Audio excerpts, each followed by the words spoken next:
Fala aí, meu amigo ligado no Toque Passa, chegando nessa segunda-feira, é claro, para falar de NFL. Terminou o NFL Draft 2022, tivemos um final de semana cheio aí, desde a quinta-feira, com a primeira rodada, já falamos um pouquinho dela na sexta-feira, aí sexta-feira mais duas rodadas e completamos o draft no sábado. Aí tiramos o domingo para estudar, para entender direitinho o que aconteceu e apontar aí quem talvez tenha levado a melhor. E por que eu digo talvez? Porque não é ciência exata, não é matemática. Não adianta vir com estatística, porque só vamos saber na hora que a bola voar de fato. Então a expectativa só vai crescendo para chegar em julho, com os training camps acontecendo, agosto com a pré-temporada, então setembro o pontapé inicial e conhecermos aí de fato quem levou a vantagem, quem foi melhor nesse NFL Draft 2022. Vamos falar um pouquinho aqui sobre vencedores, perdedores, algumas notícias também no final de semana, então já deixa aquela curtida no vídeo, já deixa o seu comentário aqui embaixo, diz aí o que você achou, se o seu GM fez alguma besteira ou se ele foi bem nesse draft, deixa o seu comentário aqui embaixo. Se inscreve no canal, clica no sininho aqui embaixo para receber a notificação sempre que o vídeo novo for publicado. E se você puder colaborar, seja membro do Toque Passa. Faça parte do nosso clube de membros. Só tem um patamar aí de clube de membros, porque é uma colaboração que você faz para a gente manter o nosso trabalho. Muito obrigado, já tem muita gente colaborando, sempre agradeço aqui embaixo. Temos o grupo lá no Telegram para a gente bater papo, final de semana foi sensacional, foi muito bom conversar, discutir, criar algumas piadinhas aí, algumas piadinhas sempre são boas com os nomes dos jogadores do draft. E vamos pintar novidades aí, tá? Vai ter novidade, vai ter vantagem para quem é membro do Toque Passa muito em breve. Então vamos nessa, vai perder tempo não? Roda a vinheta. Começar também fazendo um anúncio que hoje teremos live, tá? Hoje, às 6 da tarde, no horário de Brasília, teremos live, teremos um podcast, a gravação do Toque Passa NFL, podcast comigo, com o Cheme, com o Ivistank. Lá na Pacundê você vai poder ouvir no seu principal agregador de podcast, mas vai ter a live para você acompanhar às 6 da tarde, no horário de Brasília, às 10 da noite aqui para mim em Portugal. E aí a gente vai comentar um pouquinho, passar limpo o que foi esse draft. Então, já anota aqui, daqui a pouquinho, meio da tarde, vai pintar lá para você ver o link, já colocar para ativar o sininho. Faça isso, né? Ativa o sininho aqui, que aí você vai receber notificação assim que essa live começar. Então, fica o convite para vocês, anotem na agenda. Participação, é claro, é sempre importante, a gente vai discutindo o que pintar. Começar falando algumas notícias do final de semana, por exemplo, o Chicago Bears, que entrou em um acordo para dispensar o Nick Foles. O Nick Foles estava liberado para procurar alguma troca, alguém que topasse trocá-lo. Não pintou ninguém, não apareceu nenhuma proposta. E aí eles entraram em comum acordo, falaram assim, tá bom, vai procurar sua vida aí, o seu destino não é aqui no Chicago Bears. MVP do Super Bowl 52, o Foles passou 2 temporadas lá nos Bears e olha, ele foi reserva do Trubisky, ele foi reserva do Andy Dalton, ele não conseguiu se firmar. O Nick Foles é um caso que a gente vai estudar no futuro aqui, de um jogador que você percebe algum potencial, ele tem alguma coisa, ele tem os seus méritos, ele fez um playoff maravilhoso lá em 2018, mas ele não conseguia fazer isso na temporada regular, né? Nunca deu certo. Entrando no banco, ele parecia uma coisa boa. Quando ele tinha que se firmar, ele nunca conseguiu. E vamos ver, porque vai ser difícil, né, cara? Vai ser difícil ele achar um time neste momento. É meio que uma expectativa para alguém se machucar. Esse é o cenário que parece, inclusive, lá para os Browns, com relação ao Baker Mayfield, né? Porque, sabe, fica num cenário muito ruim. Você não percebe... Muitas portas se fecharam, né? A equipe do Seattle Seahawks seria o caminho, você imaginar, que eles falam que não estão afim de um quarterback veterano, não. Os Panthers também tinham fechado a porta, buscaram gente no draft, e hoje parece muito... Os Browns, por exemplo, eu acho que eles vão ter que aceitar uma derrota, assumir aí boa parte desse contrato de 18 milhões de dólares garantido que o Baker tem nesse ano, e esperar a temporada regular, a pré-temporada, né? Ver se alguém se machuca ou começa a temporada regular, para então fazer alguma troca, tentar recuperar alguma coisa. Mesma coisa acontece com a equipe do San Francisco 49ers com o Jimmy Garoppolo. Acho pouco provável que alguém apareça para ir atrás do Garoppolo. O Matt Corral lá foi para os Panthers, o Pete Carroll falou que não vai buscar veterano, então meio que portas fechadas, coisas bem estabilizadas com alguns nomes relevantes à disposição. Baker, Garoppolo, agora Nick Foles. Então Vamos ver como é que desenrola a situação do quarterback. No sábado à noite, o Odell Beckham Jr., acho que já tá meio entediado ali, resolveu dar uma causada no Twitter, né? Ele publicou um breaking news falando que o Deebo Samuel estava a caminho do New England Patriots, né? Na sexta-feira ele falou que tinha uma informação sobre o Deebo, perguntou se ele podia deixar vazar, aí no sábado ele pintou com isso, depois no domingo ele falou assim, ó, pediu desculpas, falou que não queria causar problemas pro Deebo, mas e que essas notícias vão pintar sozinhas. Não precisa dizer que não rolou nada até agora, não tem nenhuma conversa desse jeito. Geralmente os Patriots, inclusive, puxam, né, ou tiram da tomada qualquer negociação que vaze no momento que não está confirmado e não está oficializado. Então, pode ter sido uma pegadinha do Odell, como eu falei, podia estar entediado, podia querer causar alguma coisa com o Deebo, ou então mostrar uma vontade do Deebo, sei lá, né, balão de ensaio, qual que é o lance. Mas a gente não sabe se tem alguma conversa em andamento. Inclusive, o próprio Odell Beckham Jr. ainda está, né, sem contrato, né? Ele que se machucou ali no Super Bowl, não fechou com ninguém. Ele é free agent. Estão conversando bastante que ele vai voltar para os Rams, mas não tem nada certo sobre o futuro agora desses dois jogadores, né? O Deebo, pelas informações, ele segue pedindo para ser trocado, ele não quer ficar no San Francisco 49ers. Vamos ver como vai ser o decorrer dessa história. A notícia poderia dar uma acalmada nos ânimos lá para o torcedor dos Patriots, não vou negar isso. Acho que o torcedor gostaria de ter um recebedor do nível do Deebo Samuel, ainda mais depois de um draft que foi, de certa forma, frustrante para muita gente. Vamos conversar sobre esse draft daqui a pouquinho, porque eu tenho que falar sobre o Mr. Irrelevant, né? O jogador mais irrelevante do draft, a pick de número 262, a última pick do draft foi o Brock Purdy. Brock Purdy, quarterback de Iowa State, foi escolhido pelo San Francisco 49ers e ele leva esse prêmio de ser um jogador irrelevante, que tem algumas vantagens, né? Ele ganha uma viagem aí, vai participar de ação social, tem uma parada, dá entrevista coletiva, tem um monte de graça aí pro Mr. Irrelevant, que convenhamos, não é como você ser o último escolhido num time da escola, né? Porque tem muitos jogadores que adorariam ter o nome chamado pela NFL, fosse a escolha que fosse. Ele foi o último da classe de 2022, mas tem muito jogador aí que está sem contrato, tá, né, calouro, free agent, e a situação, é claro, dele é melhor. Eu gostei da entrevista dele, ele falou oportunidade, fico contente, não estou pensando em ser o último, estou pensando que eu ganhei uma oportunidade, e é isso que esse cara tem que trabalhar, ele tem que pensar dessa forma aqui. Ele que lá em Iowa State teve 67,7% dos passes completados, 12.170 jardas, 81 passos para touchdown e 33 interceptações em 46 jogos pelos Ciclones. Vamos ver, né? É difícil você imaginar que esse cara vai fazer parte do elenco, que ele vai conseguir, que vai ter uma relevância ainda, mas, cara, é uma situação melhor. Ser o 262 é melhor que, por exemplo, o 261. Você sabe quem que é o 261 do draft? Quem foi a escolha do 261? Os Rams, o A.J. Arcuri. A.J. Arcuri foi o offensive tackle de Michigan State. Ele foi selecionado, mas e o 260 e o 259? Pouco relevante. O Mr. Irrelevant ganha muito mais destaque entre todos. Vamos falar um pouquinho sobre vencedores e perdedores desse draft, que é difícil de fazer avaliação, e eu vou puxar algumas frases que deixam claro como é difícil fazer essa avaliação e como é muito prematuro fazer tudo isso. Em primeiro lugar, o Cooper Kupp foi lá no Twitter dele e falou a verdade. Falou, o draft não é a chegada, né? Por mais que tenha alguns jogadores falando assim, pô, passei pelo college e o draft finalmente conseguiu. Não. É o ponto inicial, porque agora o cara tem que trabalhar para justificar ter sido escolhido. Agora é a vida dele. Ele estava fazendo de fato a faculdade e agora ele entrou, agora ele tem que mostrar, realizou o sonho de chegar na NFL, mas ele precisa se manter já desde o primeiro treino, né? Desde os minicamps. O cara tem que mostrar qualidade para fazer parte do elenco, para chegar a algum time titular, para conseguir colocar o nome dele na história da NFL. Então não é chegada para ninguém, é o ponto inicial para a carreira desses 262 nomes e também aqueles que vão ser chamados agora sem contratos, calouros que vão entrar na liga.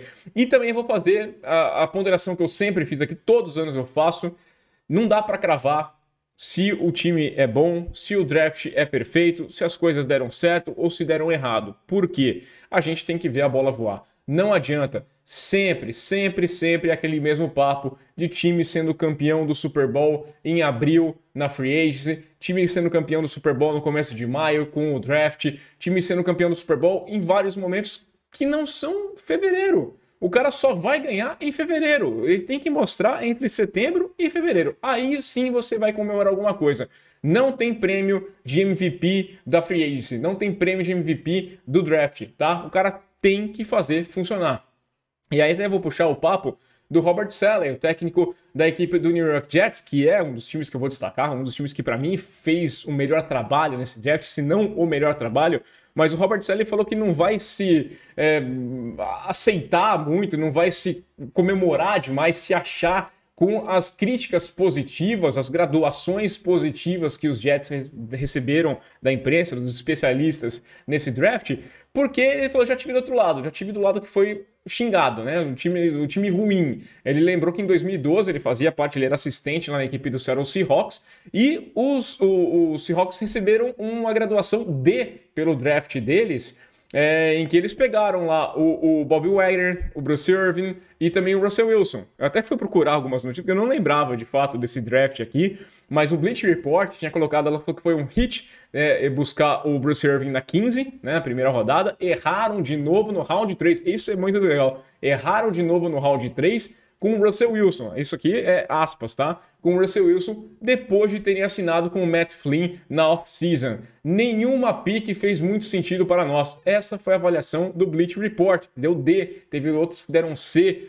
Muita gente considerou que foi um draft ruim, ó. Bobby Wagner e Robert Turbin salvaram o draft de Seattle, mas as duas das primeiras 3 picks foram ruins.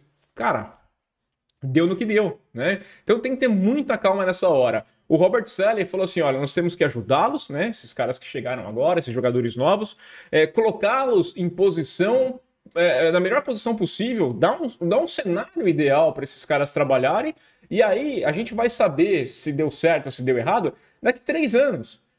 Não vou nem ser tão assim...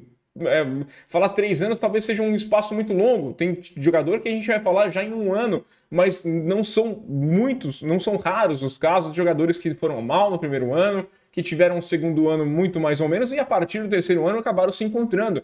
Então tem tudo isso. Vou falar que o Trevor Lawrence foi uma piada porque foi muito mal no passado? Não, porque você tem que ver o cenário. O cenário do Jacksonville Jaguars era o pior possível com o Urban Meyer. Então, tudo isso tem que entrar na conta, tá? A gente faz uma avaliação aqui daqueles nomes que a gente gostou, pega umas estatísticas daqueles caras que parecem ter mais talento, mas tudo vai depender do desenvolvimento e desses jogadores também se portando dentro da NFL, que é outra história. É outra história completamente diferente do que o college football. Gostei dos Jets, citei lá na sexta-feira já que tinha gostado da primeira rodada, muito bem lá, né? Jogadores que... O importante do draft para a equipe dos Jets é que é o seguinte, os Jets sofreram na free agency, inclusive o Tyreek Hill foi a última pedra ali em cima da equipe dos Jets, porque são jogadores que com seus 22, 25 anos se acostumaram, passaram a vida deles vendo os Jets como um time da piada, um time patético, ninguém tem vontade, esses caras de 25, 27 anos não querem jogar nos Jets, porque é o time, né, que você sabe que vai fracassar. Todo ano a gente começa assim, Jets é a piada, Jets vai estar lá entre os últimos. Então, você tem que meio que comprar você tem que pagar mais caro para atrair o jogador, você tem que pagar um valor muito acima, ou então você tem que recuperar a sua dignidade fazendo um bom trabalho no draft. Acho que eles fizeram um bom trabalho no draft. Isso também vale para equipes como o Jacksonville Jaguars, né? A equipe do Cleveland Browns comprou meio que a dignidade dele nos últimos anos. Né, conseguiu de fato chegar depois. Hoje os Browns são vistos diferente do que eles eram vistos há 5 anos, por exemplo. Então é um time que está começando a ter um caminho ali e talvez atraia mais interesse de outras equipes, mas eles tiveram que pagar, tiveram que dar aquele contrato incrível para Deshaun Watson. Deshaun Watson, por exemplo, não queria jogar nos Browns, né? É um time talvez fracassado. Opa, por essa grana eu vou. Então essa situação e os Jets podem fazer um bom trabalho. Eu gosto do Robert Saleh. Primeira rodada, Sauce Gardner, Garrett Wilson.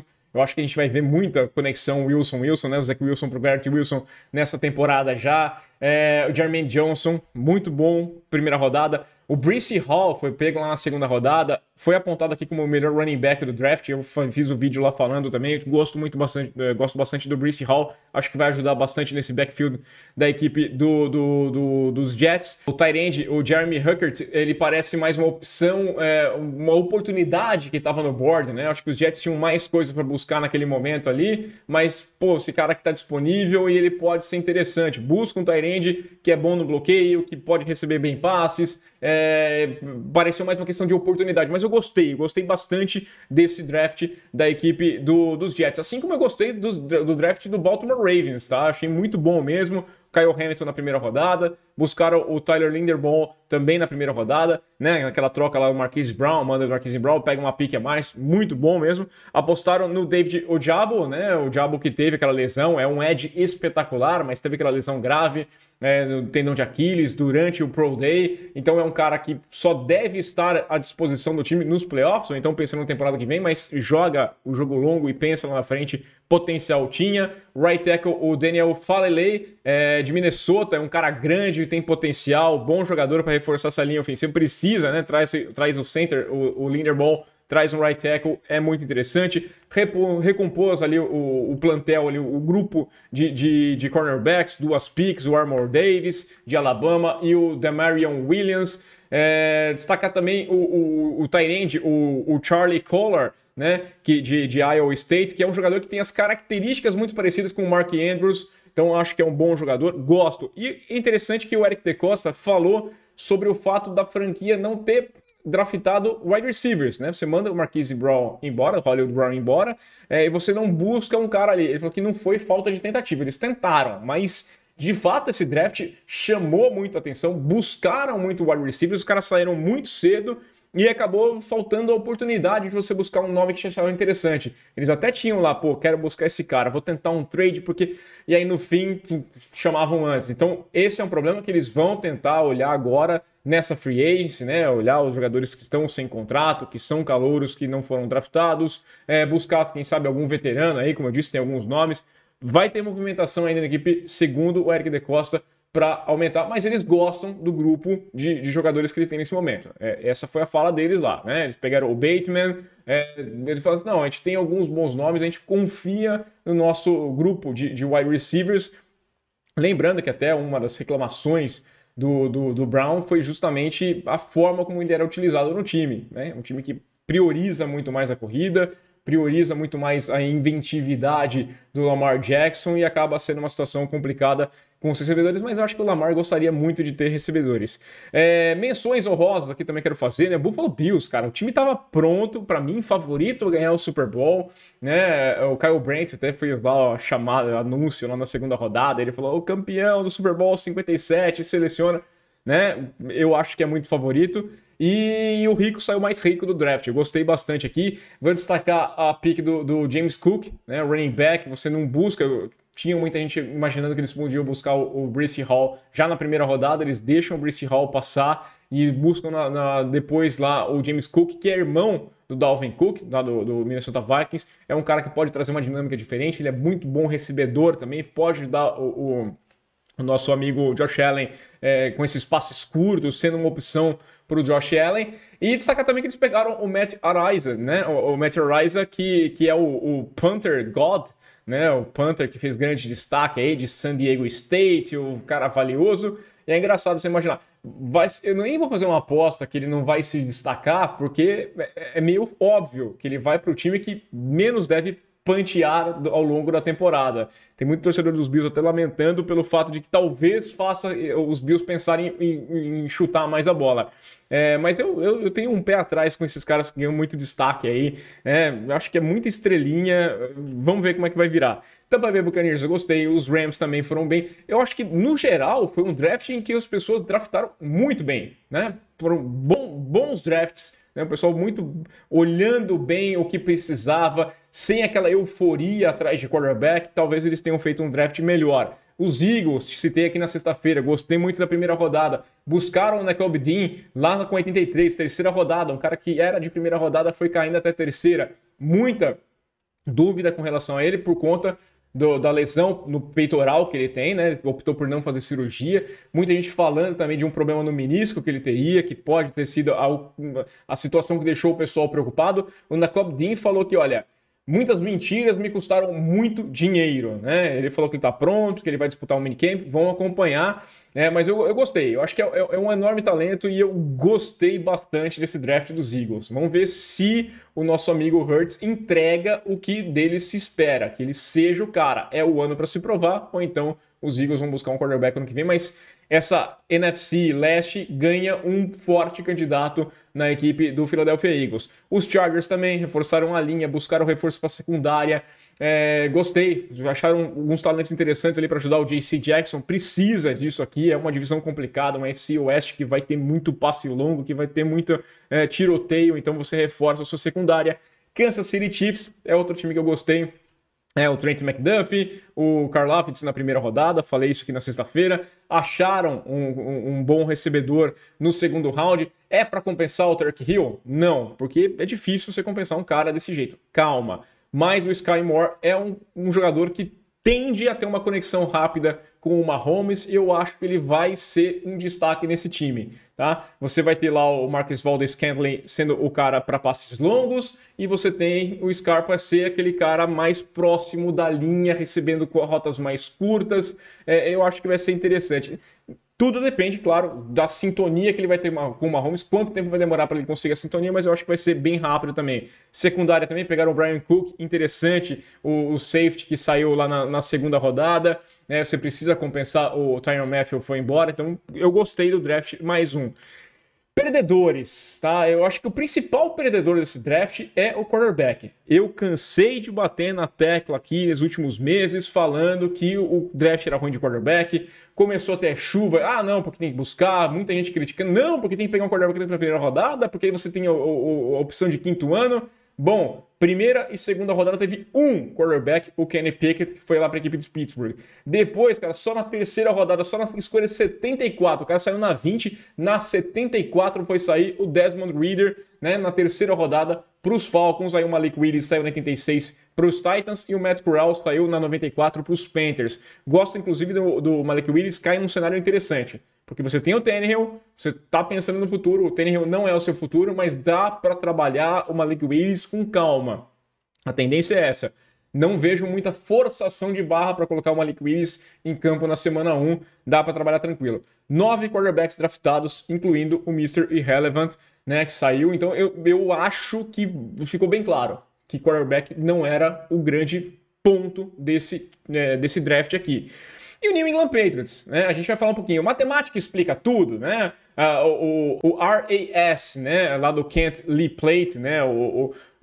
Que é o Relative Athletic Score, né? Rola solto aqui, todo mundo colocando a matemática sensacional, o cara mede lá o máximo, potencial de 10 é o máximo, pega lá a parte do atleticismo do jogador, a produtividade, o combine, faz uma matemática louca e dá o valor do cara, né?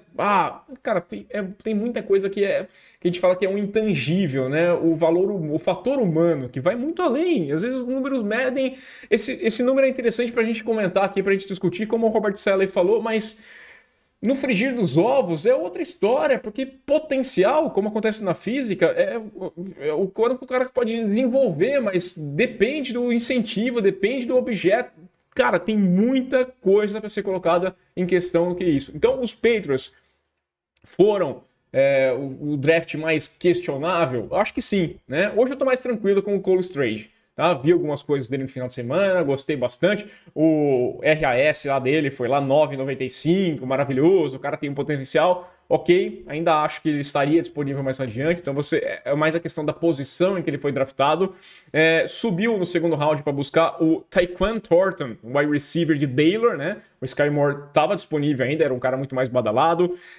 O Tyquan foi o cara mais rápido do Combine, o wide receiver mais rápido do Combine, mas a tendência é que ele saísse mais adiante. A gente nunca sabe o que passa na cabeça do Bill Belichick. Buscou o Marcus Jones, outro jogador baseado em velocidade. Ele não participou do Combine, ele fez cirurgia, né, nos 2 ombros, então ele não fez nem Pro Day, mas que a gente tinha nos vídeos dele mostrando um cara com muita velocidade. É um corner bom para o slot, né? E a gente tem que pensar em velocidade. que é interessante nessa AFC Leste, que vai precisar bastante. E ainda é multifunção, ele também é retornador, já fez algumas coisas no ataque. Ele é tão multiuso que se ele tivesse no Saints, ele ganharia um contrato de quarterback, né? Sem piadinhas aqui. Não entendi buscar running backs. Buscou dois. Pierre Strong, né, de South Dakota State, e o Kevin Harris, de South Carolina. É um setor tão bem servido nos Patriots que menos teve problema. Você vai lá e busca dois running backs. Eu gosto do Sam Roberts, né, o defensive tackle lá de Norfolk, Missouri State, no time da segunda divisão. O cara, né, acaba saindo desse jeito. E tem a situação do Bailey Zappe, né, que é o quarterback de Western Kentucky, que foi uma surpresa também. Parece ser um jogador interessante. Ele bateu o recorde do Burrow em TDs numa temporada, né? Ele conseguiu 62 touchdowns. Temporada 2021, ele teve 5.967 jardas, 62 passos para touchdown. É um cara que fez 4 temporadas na segunda divisão, e aí ele aproveitou aquela questão da pandemia, fez um ano extra aí e jogou na primeira divisão lá em Western Kentucky e acabou se destacando, tendo um interessante. E os Patriots se igualam agora aos Jets como os times que mais draftaram quarterbacks nos últimos 10 anos, né? Se você for pensar que nos últimos 10 anos se tinha o Tom Brady ainda, tava pensando naquela sucessão, as coisas não deram muito certo.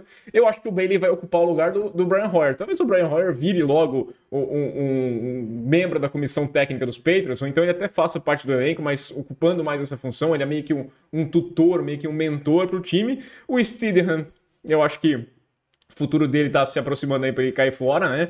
Vai jogar na USFL, na XFL aí, quem sabe. Mas pode ser essa tendência. Vai dar errado, os Patriots foram um time... Cara, a gente só vai saber lá na frente, né? O Robert Saleh cantou a pedra, é perfeito, não tem o que acrescentar. A gente não pode cravar. Eu tenho dúvidas. Olhando o que os Patriots pegaram, do que a gente tinha pensado para um bom draft, não foi um bom draft. Vai ser ruim? Tá fora? Acabou? Acabou a dinastia? Acabou a dinastia faz um tempinho. Mas calma, muita calma nessa hora. Quero saber sua opinião, deixa aí seu comentário, curte o vídeo no canal e lembre-se, hein? Tem live hoje, se liga no Toque Passa. Aquele abraço.